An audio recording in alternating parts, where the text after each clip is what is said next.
যে আজকে দেখবেন শবে বরাত গিয়েছে, আপনারা এই এলাকা দিয়ে যাচ্ছেন, যেতে যেতে দেখেছেন অনেক জায়গায় জায়গায় স্টেজ বানানো হয়েছে, আর সেখানে হাফেজে কোরআনরা কোরআন শরীফ পড়ছে আর মাইকে পড়ছে।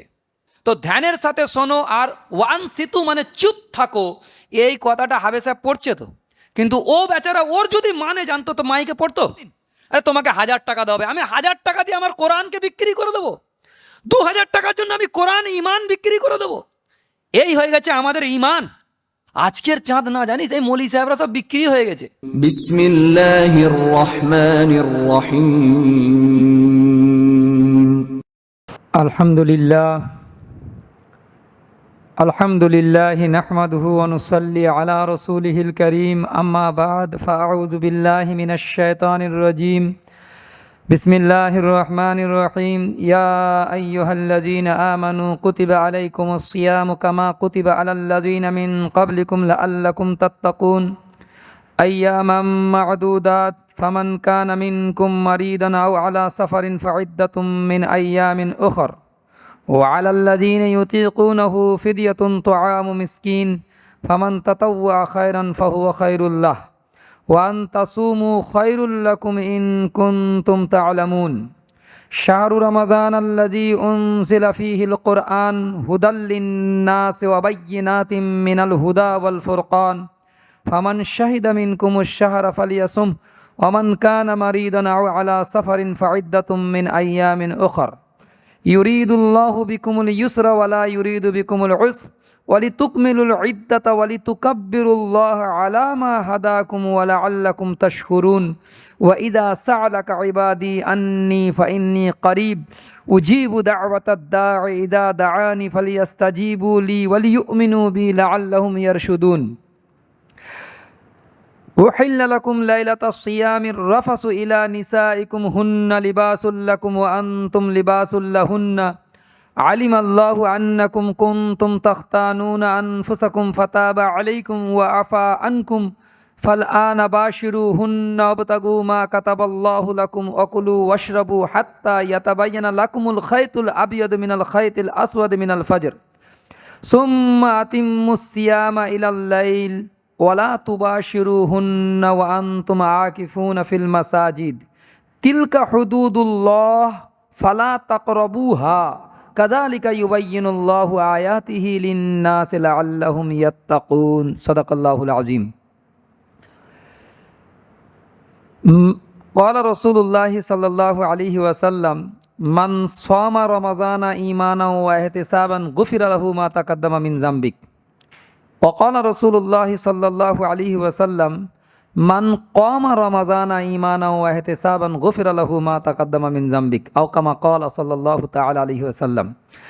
আমাদের আলোচনা চলছিল সূরা বাকারার এই আয়াতগুলোর উপরে, যেটা শুরু হয়েছিল 183 নম্বর আয়াত থেকে নিয়ে আমরা পড়েছি 187 নম্বর আয়াত পর্যন্ত, এবং আমরা এই আয়াতের তর্জমাবি করেছিলাম। কিন্তু শেষে যেটা পড়লাম আজকে, যেটা উহিল্লা লাকুম লাইলাতাস সিয়ামির রাফাসু ইলা নিসাইকুম, এই আয়াতের তর্জমাটা গত সপ্তাহে করা হয়নি, যেহেতু ওটা পড়িওনি আমরা, আজকে পড়েছি, এর তর্জমাটাও করে নিই। উহিল্লা লাকুম লাইলাতাস সিয়ামির রাফাসু ইলা নিসাইকুম, তোমাদের জন্য রোজার রাতে আপন স্ত্রীদের সাথে সহবাস করা তোমাদের জন্য হালাল করে দেওয়া হলো। এই কথাটা বলার কারণ এই জন্য যে পূর্ববর্তী উম্মতের উপরে রমজানের যে রোজা ফরজ ছিল, চাই আইয়ামে বীজের হোক এবং আশুরার রোজা হোক, এসব ফরজ ছিল। এই সমস্ত পুরো ব্যাখ্যা বিশ্লেষণ তফসিরে মারিফুল কোরআনে আল্লামা ইদ্রিস কান্দালবি রহমতুল্লাহ লিখেছেন। ইহুদিদের উপরে, নাসারাদের উপরে, ফের পূর্ববর্তী আরও অন্যান্য উম্মতের, নূহ আলাইহিস সালামের উম্মতের উপরে এসব রমজানের রোজা বি ফরজ ছিল নূহ আলাইহিস সালামের উম্মতের উপরে। নূহ আলাইহিস সালাম প্রথম যখন ওই নৌকা থেকে আফাস আসেন তখন রমজানের রোজা রেখেছিলেন, এ কথাও তফসিরে কুরতুবিতে আল্লামা কুরতুবি রহমতুল্লাহি তাআলা আলাইহি নকল করেছেন। মোট কথা রোজা ফরজ ছিল, দিন এবং মাসের কোনো এদিক সেদিক ছিল, কিন্তু রোজা ফরজ ছিল, এটা প্রথম বুঝে নেন। রমজানের রোজা বি ফরজ ছিল কিছু উম্মতের উপরে, কিছু উম্মতের উপরে 3 দিন আইয়ামে বীজ, কিছু উম্মতের উপরে 3 দিনের সঙ্গে আবার ওই আশুরার রোজা, এগুলো সব ছিল। এগুলোকে আমি বিক্ষিপ্তভাবে শুনে নেন। তারপরে কিন্তু সেই রোজার বিধান এবং তার আমালি আহকামের ক্ষেত্রে বেশ কিছু পার্থক্য পরবর্তীতে মুহাম্মদুর রাসূলুল্লাহ সাল্লাল্লাহু আলাইহি সাল্লামের উপরে পরিবর্তন আসে, এগুলোকে মাথায় রাখতে হবে। পরিবর্তনের ক্ষেত্রে একটা পরিবর্তন এরকম, তখনকার জামানায় রোজা যে রেখেছে, রোজা করছে, কিন্তু রোজা করতে করতে সে ঘুমিয়ে পড়েছে। ঘুমিয়ে পড়ার পরে যখন সে ঘুম থেকে উঠবে তখন থেকেই তার রোজা শুরু হয়ে যাবে, না পান করতে পারবে, না খেতে পারবে, না স্ত্রী সম্ভোগ করতে পারবে, কোনোটাই তাদের জন্য আর বৈধ হবে না যতক্ষণ না আবার ঘুরিয়ে মাগরিবের ওয়াক্ত পর্যন্ত চলে আসে, ততক্ষণ পর্যন্ত ফের ওই একই কানুনের ওপরে চলতে হবে। তো এই পদ্ধতি চলতে থাকে হুজুরে পাক সাল্লাল্লাহু তাআলা আলাইহি ওয়াসাল্লামের উম্মতের মধ্যে। তখন কোনো সাহাবী, এরকম ঘটনা এসছে হাদিসের কেতাবের মধ্যে, তার স্ত্রী শায়িত অবস্থায় ছিলেন এবং বক্ষদেশ উন্মুক্ত হয়ে যায়, তাতে তার স্বামী লোভাতুর হয়ে তার কাছে ঝাঁপিয়ে পড়ে এবং নিজের কন্ট্রোলকে হারিয়ে ফেলে সে স্ত্রী সহবাস করে ফেলে। সেক্ষেত্রে তাদের দিলেতে, যেহেতু সাহাবায়ে রসুল ছিল, একটা গুনাহের প্রতি দাগমাগাহাট দিলের মধ্যে তো থাকা স্বাভাবিক, যেহেতু তারা ঈমানওয়ালা ছিল, মুমিন ছিল, পাক্কা সাচ্চা ছিল, সেই দাগমাহাট নিয়ে রসুল করিম সাল্লাল্লাহু আলাইহি সাল্লামের কাছে এই গুনাহের কাফারা কি সেটা প্রশ্ন করেছিলেন। সেই প্রশ্নের পরিপ্রেক্ষিতে আল্লাহ সুবহানাহু ওয়া তাআলা এই আয়াত নাজিল ফরমালেন, উহিল্লা লাকুম লাইলাতাস সিয়ামির রাফাসু ইলা নিসাইকুম হুন্না লিবাসুল লাকুম ওয়া আনতুম লিবাসুল লাহুন্না। অর্থাৎ তোমাদের জন্য হালাল করে দেওয়া হলো, যেহেতু পূর্ববর্তী উম্মতের মধ্যে হালাল ছিল না স্ত্রী সম্ভোগ করা রাত্রেতেও, কিন্তু তোমাদের জন্য হালাল করে দেওয়া হলো স্ত্রী সম্ভোগ, মানে স্ত্রী সহবাসকে হালাল করে দেওয়া হলো লাইলাতুস সিয়ামির রাফাসু ইলা নিসাইকুম, অর্থাৎ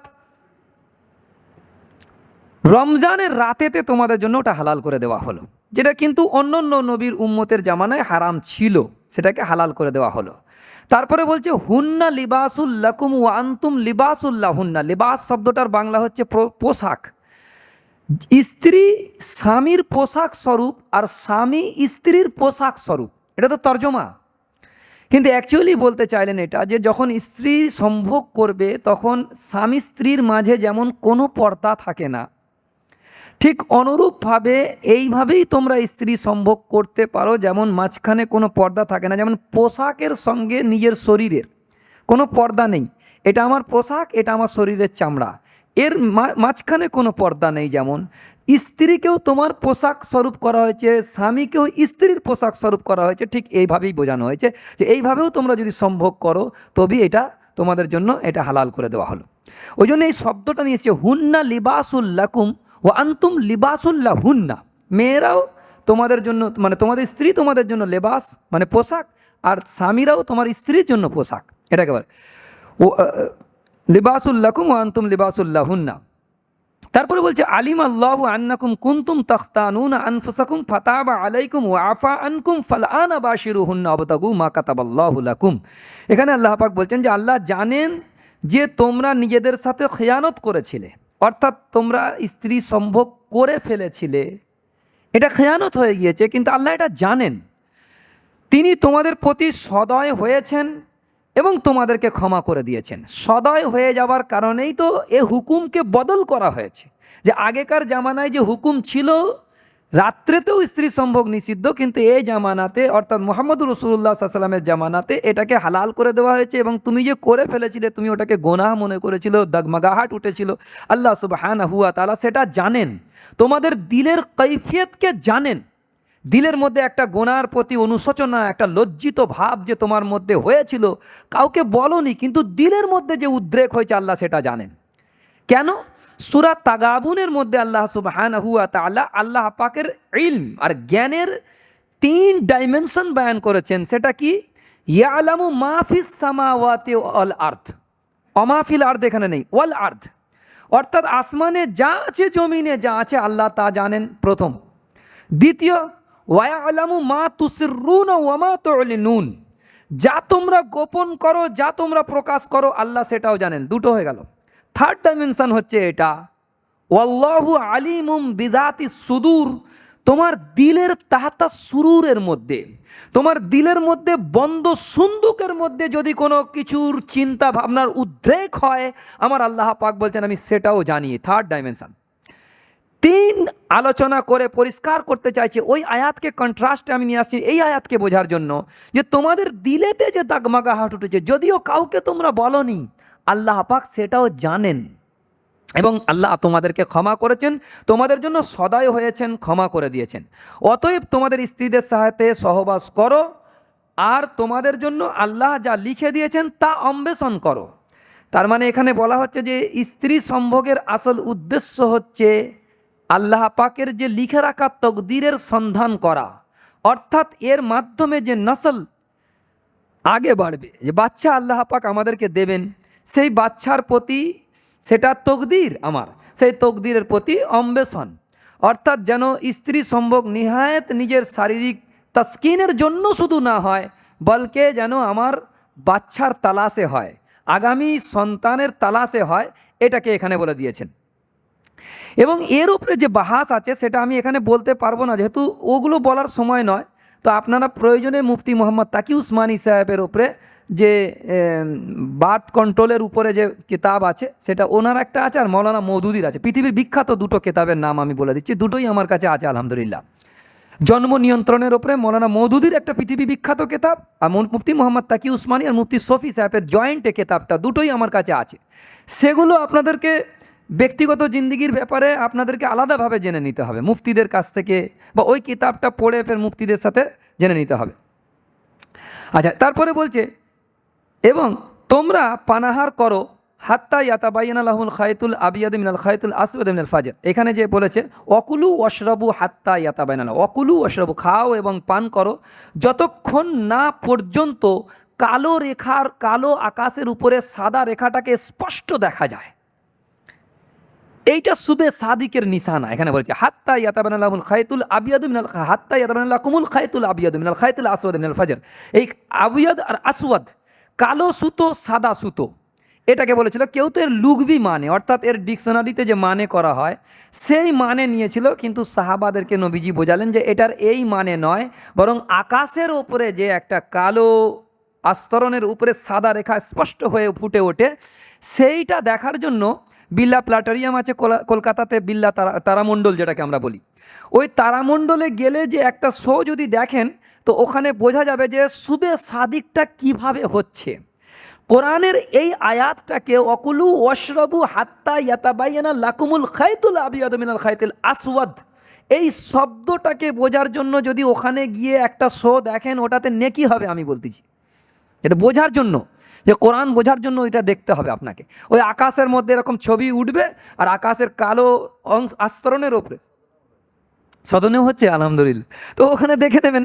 তো এইটা দেখলে ওটাতেও স্বভাব হবে, এই নিয়েতে যদি যান যে কোরআনের এই আয়াতটাকে বুঝবো কেমনভাবে, কেন কেউ তো রাতেতে জেগে ছাদের ওপরে শুয়ে আকাশের দিকে তাকিয়ে থাকা অনেক লম্বা সময়ের ব্যাপার, এতে অল্প সময়ের মধ্যে সব দেখিয়ে দেবে। তো ওইখানে দেখে নেবেন।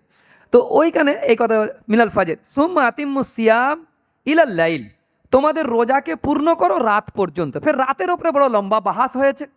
ওয়ালা তুবাশিরু হুন্না ওয়া আনতুম আকিফুন, এবং তোমরা স্ত্রী সম্ভোগ করবে না যতক্ষণ এতেকাফ অবস্থায় থাকো। ফিল মাসাজিদ, মসজিদে এতেকাফ অবস্থায় থাকো। তিলকা হুদুদুল্লাহ, এটা হচ্ছে আল্লাহ পাকের একটা সীমারেখা। ফালা তাকরাবুহা, এর ধারে কাছে যাবে না। কাযালিকা ইউবাইয়িনুল্লাহু আয়াতিহি লিন-নাস লাআল্লাহুম ইয়াত্তাকুন, এভাবেই আল্লাহ তাআলা মানুষের জন্য তার বিধানাবলী বর্ণনা করেন, যাতে তারা অবাধ্যতা থেকে বেঁচে থাকে। এই আয়াতের তর্জমা হলো। আচ্ছা, এই আয়াতের তফসির আমরা পরে যাবো ইনশাআল্লাহ, কিন্তু এখানে একটা কথা বলে নিই যেটা আজকের দিনের সাথে খুব জরুরি সম্পর্ক রয়েছে, যে আমরা কিছু দিনের মধ্যেই রমজানের কিন্তু চাঁদ দেখব, কিছু দিনের মধ্যেই রমজানের চাঁদ দেখব ইনশাআল্লাহ তাআলা। আল্লাহ পাক যদি আমাদেরকে হায়াতে বাঁচিয়ে রাখেন তো আমরা চাঁদ দেখব। তো সেই জন্যে চাঁদ দেখার যে দোয়াটা আমরা ইয়াদ করে নেবার চেষ্টা করি, আজকে রেকর্ডিংয়ে এসে যায় চাঁদ দেখার দোয়া।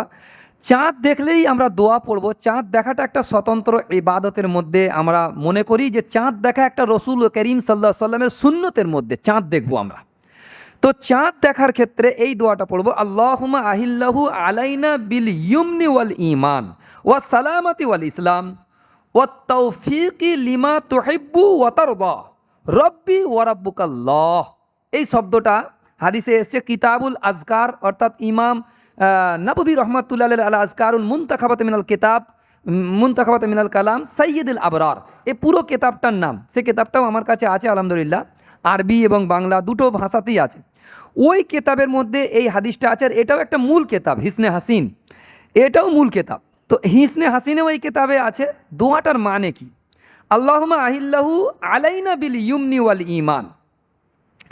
এর মানে হচ্ছে, হে আল্লাহ আপনি এই চাঁদকে উদিত করুন বরকত ও ঈমানের সাথে এবং ইসলাম ও নিরাপত্তার সাথে, এবং তার সঙ্গে ওই সকল আমলের তৌফিক দান করুন যা আপনি পছন্দ করেন এবং যে কাজ আপনি সন্তুষ্ট। হে চাঁদ, আমার এবং তোমার উভয়ের প্রভু হচ্ছে আল্লাহ। কত সুন্দর দোয়া।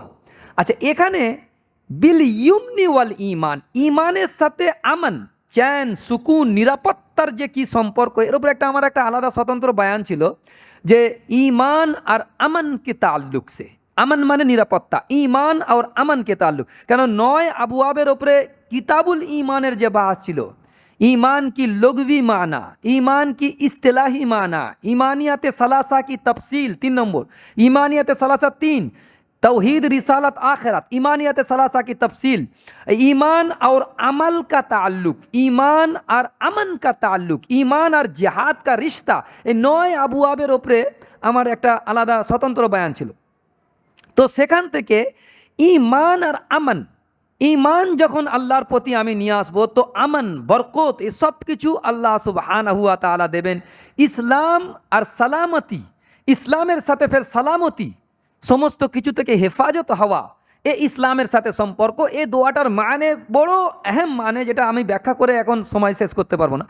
আল্লাহুম্মা আহিল্লাহু আলাইনা বিল ইয়ুমনি ওয়াল ঈমান ওয়াস সালামাতি ওয়াল ইসলাম ওয়াত তাওফীক লিমা তুহিব্বু ওয়া তারদা রব্বি ওয়া রাব্বুকাল্লাহ। এই দোয়াটা আপনারা মুখস্থ করে নেবেন। এটা চাঁদ দেখবেন, খাস তৌরের উপরে মাগরিবের নামাজ পড়েই, যদি সুন্নত একটু দেরিতেও পড়েন, বেরিয়ে গেলে আর অসুবিধা নেই, বেরিয়ে গিয়ে চাঁদ দেখে নেবেন, দেখে নেবার পরে দোয়া পড়ে আবার সুন্নত পড়বেন, পারবেন।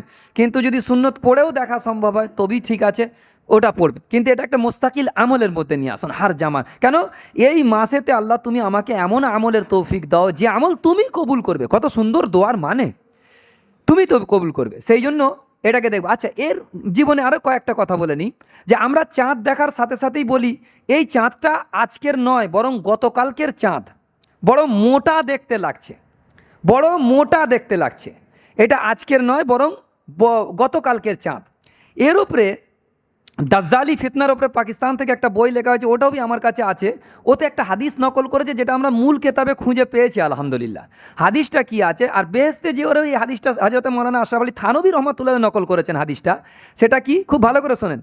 বলেছে কিয়ামতের আলামতের মধ্যে এটা একটা কিয়ামতের আলামত, যে মানুষ শেষ জামানায় চাঁদগুলোকে দেখবে আর বলবে চাঁদটা আজকের নয় গতকালকের চাঁদ, এটা মোটা চাঁদ। অ্যাকচুয়ালি আমাদেরকে বলা হয়েছে যেদিনকে তুমি চাঁদ দেখতে পেয়েছো সেদিনকের চাঁদ, কালকে দেখতে পাওনি। এ ব্যাপারে আর একটা হাদিস আছে যে রসুল করিম সাল্লাল্লাহু আলাইহি সাল্লামকে সাহাবা একরাম প্রশ্ন করেছেন, ইয়া রাসূলুল্লাহ আমাদেরকে তো চাঁদ দেখতে হবে, তো চাঁদ যদি আমরা দেখতে না পাই মেঘলার কারণে, আকাশে মেঘ হয়ে থাকার কারণে চাঁদ যদি না দেখতে পাই, তখন আমরা কি করব? তখন বললেন যে 30 দিন পূর্ণ করো, তারপরের দিনে তোমরা রোজা মানে ঈদ করো। তাহলে বোঝা গেল যে এই কথাটাও ক্লিয়ার হয়ে গিয়েছে যে যদি চাঁদ তো আকাশে মজুদ আছে, যদি কেউ হেলিকপ্টারে করে বা এরোপ্লেন করে সেখানে চাঁদ দেখতে যায় তবেই দেখতে পেয়ে যাবে। চাঁদ তো আকাশে মজুদ আছে, দেখা যাওয়ার সাথে সম্পর্ক। এর উপরে একটা মুস্তাকিল কিতাব লিখেছে মুফতি মোহাম্মদ শফি সাহেব রহমাতুল্লাহ আলাইহি, রুইয়াতে হেলাল, বইটার নাম কি? রুইয়াতে হেলাল।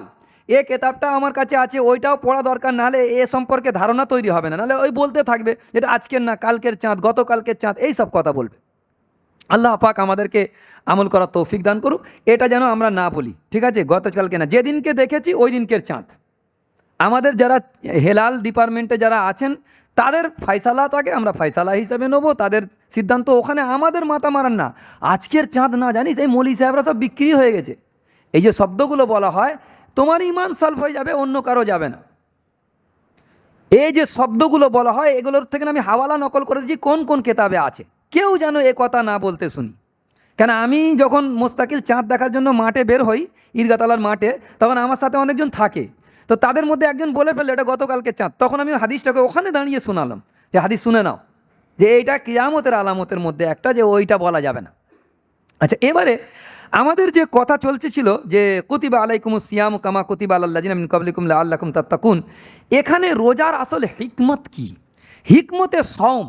হিকমতে সওম হচ্ছে এটা যে রমজানের রোজা রাখার মাধ্যমে আমাদের একটা নফস আছে, ওই নফসকে কন্ট্রোল করার জন্য হালাল জিনিস থেকে 1 মাস পরহেজ করা হচ্ছে, যাতে করে পুরো জীবনের প্রত্যেকটা অঙ্গনে আমি হারাম থেকে নিজেকে বাঁচাতে পারি। নফসকে সাধানো হচ্ছে। আর আমি কথা বলেছিলাম যে ঘোড়া আর উটের পার্থক্য। উট কিন্তু ভুক বরদাস্ত করতে পারে এবং পিয়াস বরদাস্ত করতে পারে, কিন্তু ঘোড়া পারে না। তো আরবের লোকেরা যুদ্ধের ময়দানে কিন্তু ঘোড়া ব্যবহার করত, সফরের ক্ষেত্রে কিন্তু উট ব্যবহার করত। তো উট কিন্তু যুদ্ধের ময়দানে লড়তে পারে না, কিন্তু ঘোড়া লড়তে পারে। কিন্তু ঘোড়ার আবার একটা গুণ নেই, সেটা কি না, সে ভুক বরদাস্ত করতে পারবে, না সে পিয়াস বরদাস্ত করতে পারবে। তো তারা কি করত, ঘোড়াকে উটের মতো অভ্যাস করাবার জন্য মুখেতে নেট পরিয়ে দিয়ে তাকে রেখে দিত, খাবার দিত না। 1 দিন 2 দিন শুকিয়ে রাখতো, তারপরে আবার দিত, তারপর আরও একটু বাড়াতো, সময় বাড়াতো।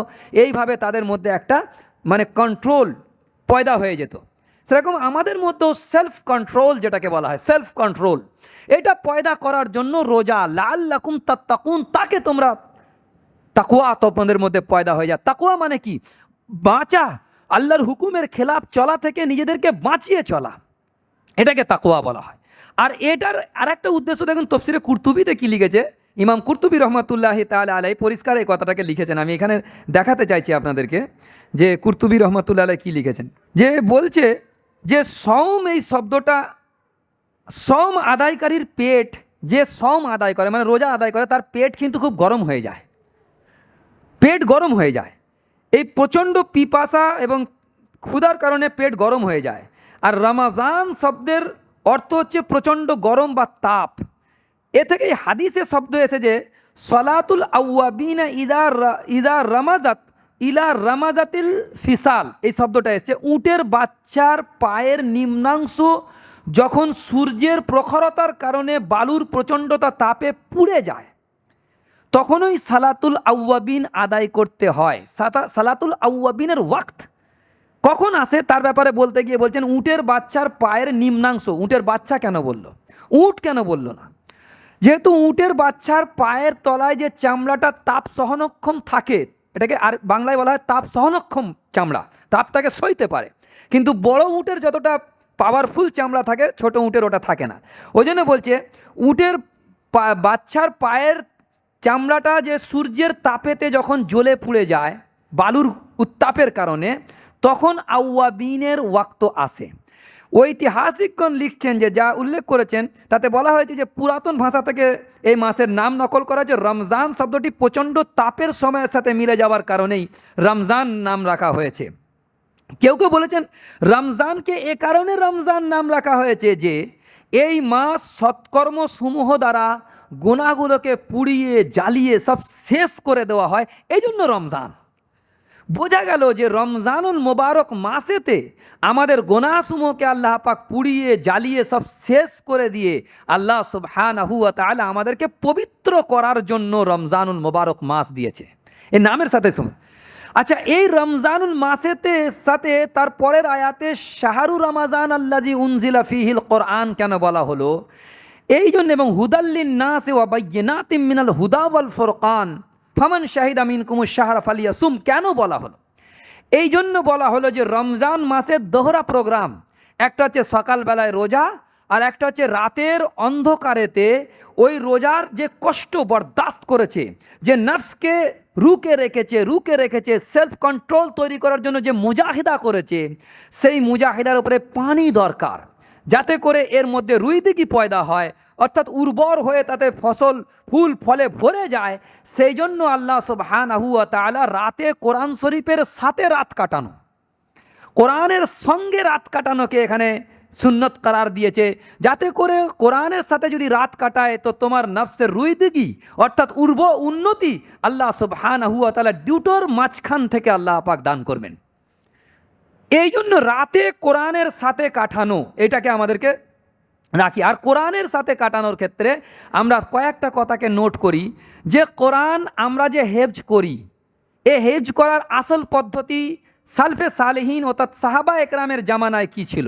সাহাবা একরামের জামানায় ছিল, আর আমি যে হেফজ করেছি আমারটা বলবো, আমি হেফজ করেছি 10টা 20টা 30টা করে আয়াত বা 1 পৃষ্ঠা 2 পৃষ্ঠা করে আয়াত ওস্তাদজির থেকে পড়া নিতাম, ওটা পরের দিন শুনিয়ে দিতাম, ফের ওস্তাদজি আবার নতুন করে 1 পাতা 2 পাতা পড়া দিয়ে দিত, সেটাকে মুখস্থ করতাম, আবার পিছনের পড়াটাকে ওস্তাদকে শোনাতাম। এই হাফেজের এইরকম পদ্ধতি। কিন্তু সাহাবা একরামের জামানায় এই ধরনের পদ্ধতিতে হেফজ করা হতো না। সাহাবা একরামের জামানায় পদ্ধতি ছিল হিফজের এটা, যে যাতে করে 10টা করে আয়াত পড়া নিতেন, আর ওই 10টা করে আয়াতকে হিফজ করতেন, মুখস্থ করতেন। তারপরে ওই 10টা আয়াতের মধ্যে যা কিছু জ্ঞানের সমুদ্র আল্লাহ রেখেছেন সেটাকে হাসিল করতেন সাহাবা একরাম। তারপরে ওই 10টা আয়াত যতক্ষণ না জিন্দিগিতে ফিট হয়ে যেত ততক্ষণ পর্যন্ত 11 নম্বর আয়াত তারা পড়া নিতেন না। আল ইতকান ফি উলুমিল কোরআনে হাফেজ জালালউদ্দিন সুয়ুতি রহমাতুল্লাহি তাআলা আলাই এই ওয়াকিয়া নকল করেছেন, এই হাদিসটা ওখানে নকল করেছেন। ইবনে আব্বাস থেকে রাদিয়াল্লাহু তাআলা সম্ভবত এই ওয়াকিয়া নকল করেছেন, যে 10টা করে আয়াতের তামাম উলুম হাসিল করতেন এবং জিন্দিগিতে ফিট করে দিতেন, তারপরে অন্য হাইফজ করতেন। ওই জন্যই তো জানার মাতৃভাষা ছিল হজরতে ওমরে ফারুক রাদিয়াল্লাহু তাআলা আনহুর মাতৃভাষা ছিল আরবি, কিন্তু সূরা বাকারা শেষ করেছেন 12 বৎসর সময় লেগেছিল হজরত ওমর ফারুক রাদিয়াল্লাহু তাআলা, মাতৃভাষা আরবি, 12 বৎসর সময় লেগেছে। তাহলে বোঝা যাচ্ছে জাহির তওরের উপরে আমাদের তো 3 বৎসরে হাফেজ হয়ে যায়, আর যার মাতৃভাষা আরবি তার 12 বৎসর কেন লাগবে? কেন লাগবে? এই জন্য লাগবে যে তামাম উলুম হাসিল করতো তারা।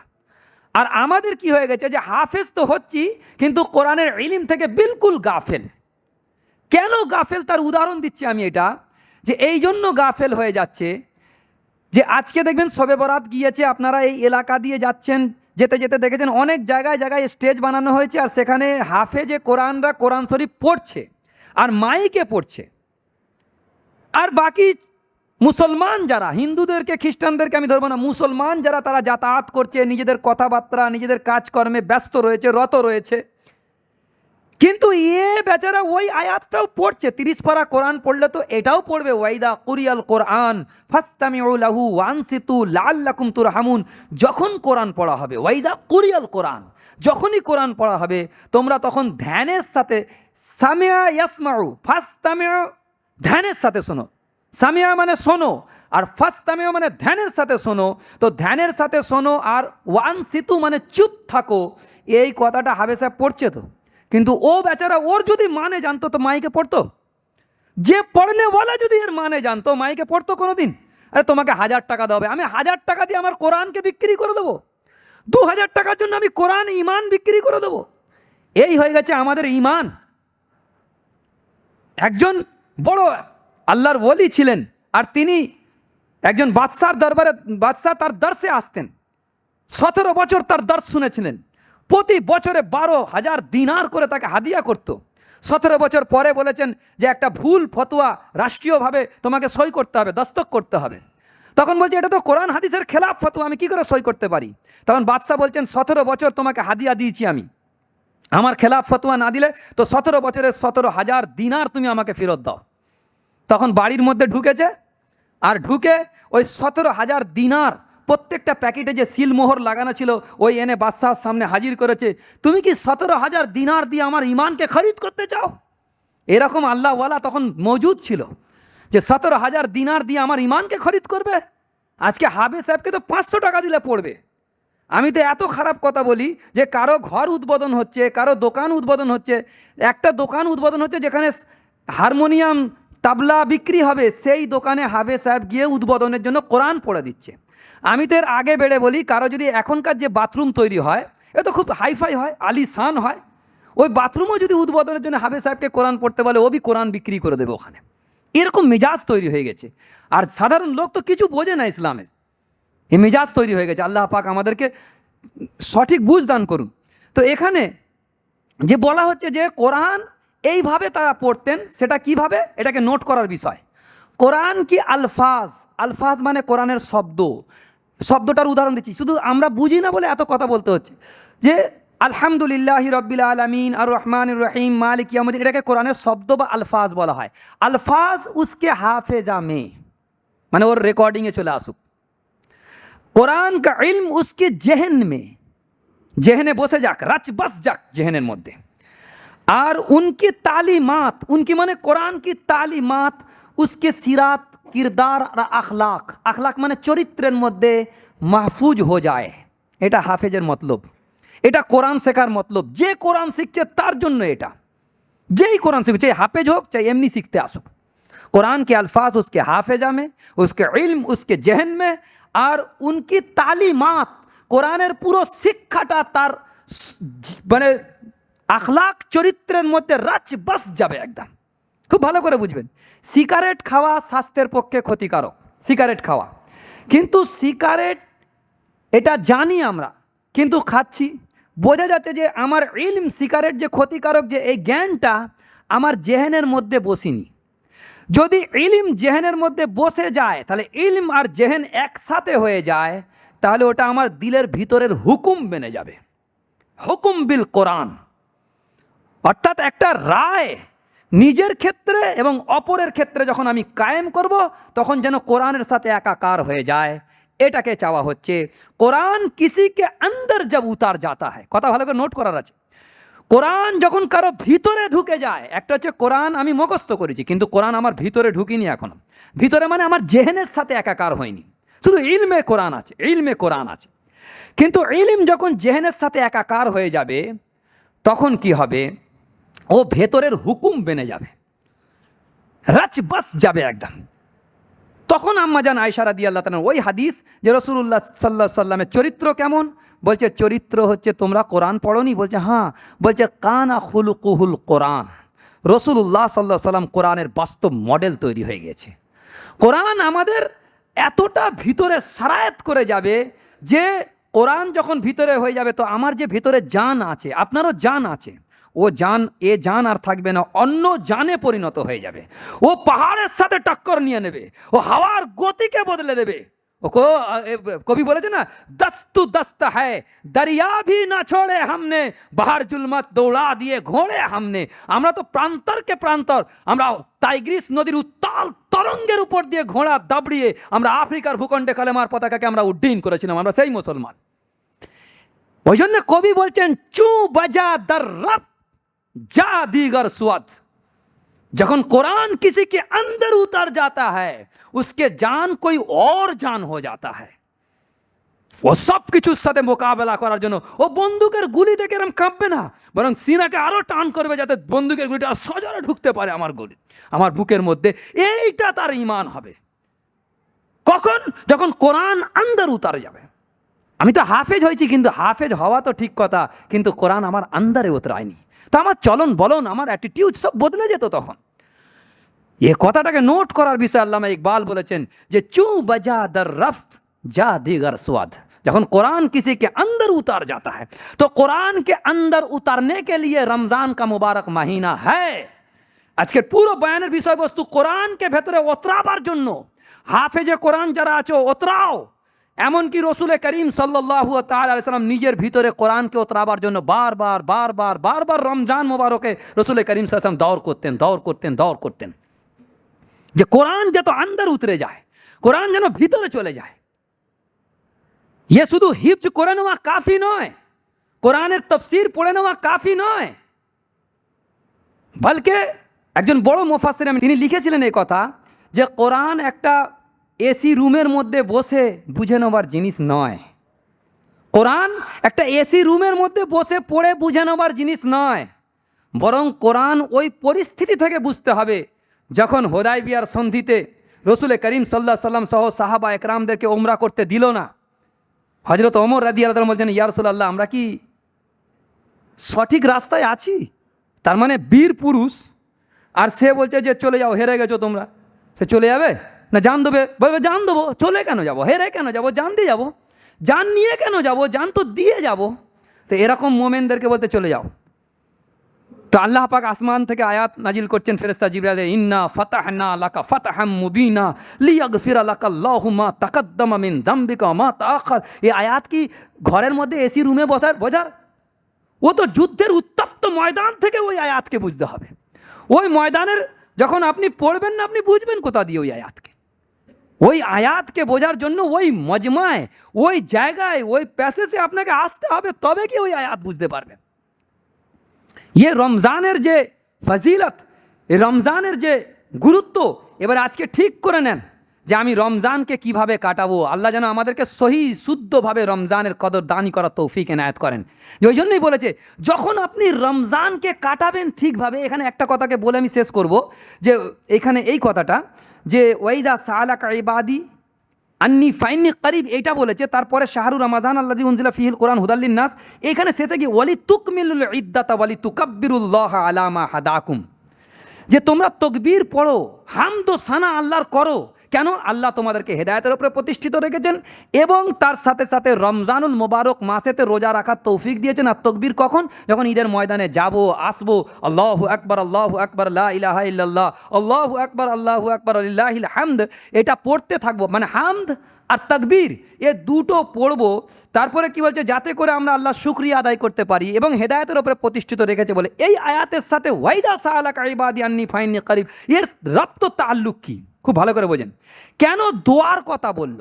এই জন্য বলল যে আমাদের নবী মুহাম্মদ সাল্লাল্লাহু আলাইহি ওয়াসাল্লাম সহ তামাম আম্বিয়া কেরাম, সমস্ত আম্বিয়াদের একটা তরিকা ছিল এটা, দোয়া করার আগেই আল্লাহ পাকের হামদ ও সানা করতেন, তারপরে দোয়ার জন্য হাত ওঠাতেন।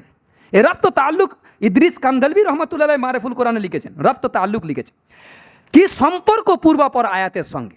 সম্পর্ক এটা যে দোয়ার আগে হামদ ও সানা করতে হবে, আর তার সাথে সাথে দোয়ার আগে যেহেতু রোজার জিকির আছে এবং খাস তরের ওপরে লিখেছেন উনি যে রমজানুল মোবারক মাসেতে দোয়া কবুল হবার একটা খুব ভালো একটা মৌকা, যেটা ইফতারির সময়তে রোজাদারের দোয়া কবুল হয়।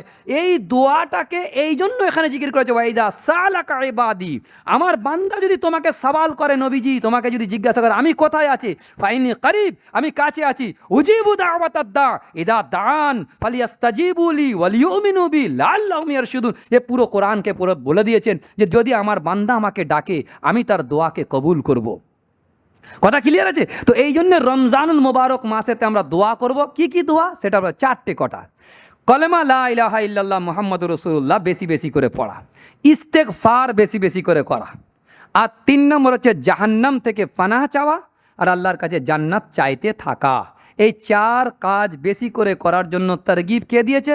মুহাম্মাদুর রাসূলুল্লাহ সাল্লাল্লাহু আলাইহি সাল্লাম।